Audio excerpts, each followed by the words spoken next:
निरंकार स्वरूप कालेश्वर महायोगीश्वरा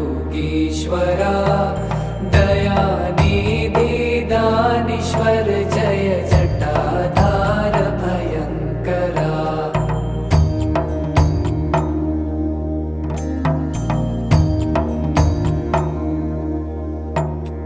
शूलपाणी त्रिशूलधारी औगडी बाघंबरी जय महेश त्रिलोचनाय विश्वनाथ विशंभरा।